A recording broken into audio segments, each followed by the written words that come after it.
Whakapapa is all about having a sense of identity, knowing who you are, knowing your beginnings, where you're from. It tells us who we are.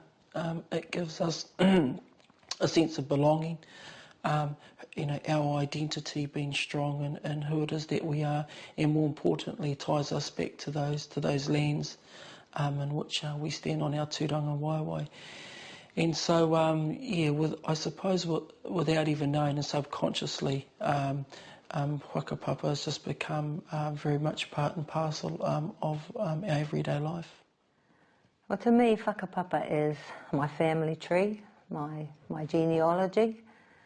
It is what connects me to my tipuna, my ancestors that have gone before, to my wider whānau, and it also is where I'll be in the tree for my grandchildren, my mokopuna. There's Mahana i Tarangi, he's 9, and Davida, she's just turned 3.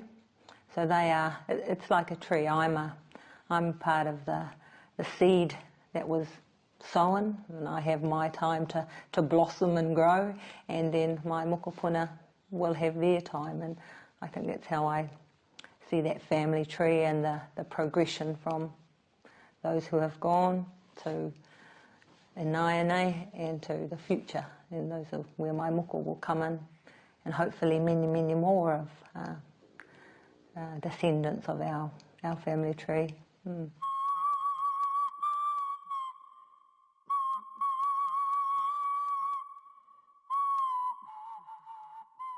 Whakapapa is important to me because it shows me and tells me a lot of where I come from and a lot about who I am as a person and where I will be going in the future. It's important to me, and it has been important to me on lots of occasions, and one in particular I can remember. I started a new job and an uncle of mine came along, and he was able to do a thing called tātai hono, and that's to kind of bring my whakapapa out and to let the people in the place where I was going to work know who I was, who my ancestors were, and what the connection was between me and them. And occasions like that and tangi, there's always, you learn a bit more about something you didn't know. And I know my Ngāti Porou side the best, but not very well at all, and I've got lots of other finding out to do.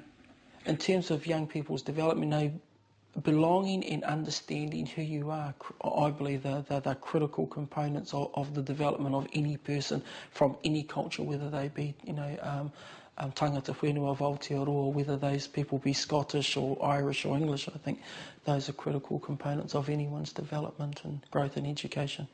I think that whakapapa is important to young kids, particularly ones who go where there's lots of Māori people, or not very many even, so that they can, when asked, they know where they're from and they know who their ancestors are and they know which is their maunga and awa, and they can stand proud in the knowledge of that and that they have a place in the world.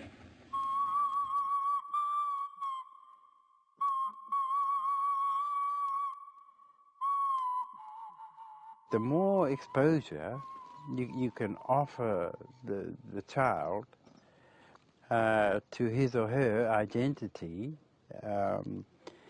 the better prospect the child has of retaining all that very important genealogical knowledge and understanding. So the more you can get them to greet and meet their own kith and kin, for example, through photographs, perhaps taking them to their tūranga waiwai, allowing them the opportunity to see the history, perhaps. Heria ki ngā urupa, kei reira ngā momo kōrero, e pāna ki a rātou whakapapa. So things like that and it's very important. A lot of ways, really. Exposing them to all their whakapapa, I suppose. It's one of the big things we do. Taking them to auntie's house, taking them to uncle's house, to nan and koro, to their cousins to play waiata, mōtetea, teaching them their own waiata about their own areas. Well, anything for young children that is repeated. Repetition is how we learn. Our brain, the connections in our brain are strengthened through repetition. And right from the day that the baby's born, the same talk, the same way we talk, the same way we hold babies, the routines and the rhythms that we expose babies to are all part of the repetition. And if we continue to sing waiata about our maunga and our awa and our marae, or we introduce the names now, who's koro's dad's name, you know, what's your mum's name, what's your mum's name, you know, all those sorts of, even in a sort of a playful sense, we're introducing that repetition of, you know, ko waito ingoa, ko waito ingoa o tō papa, you know, those sorts of games that you play with children. So I think we know repetition is the answer to development and learning, and if we use our whakapapa and our family tree as a method to introduce children to their whakapapa, at the same time we're strengthening language pathways, we're strengthening those pathways in their brain around closeness and connection as well, because when we're talking with children, when we're reminding them, when we're playing games, we're building connections for strong attachments. So again, whakapapa might be the kaupapa, might be the topic that we're talking about, and it's developing that strength of neural pathways or connections in the brain. So it's a great way to combine good things for children. I firmly believe you can teach a baby and a small child whakapapa through many ways. Waiata is a very good way of teaching the younger generations whakapapa. Playing games, those are excellent ways of passing on whakapapa.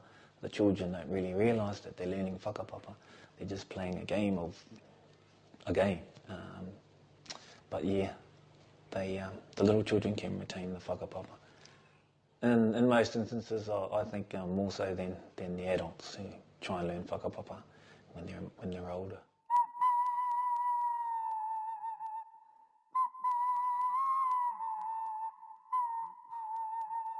My mum grew up on the east coast, and then she moved away, and her moving away has sort of stretched the knowing of our family, and so it's important to go back and re-establish links, and also to know yourself, where you're from and who your people are.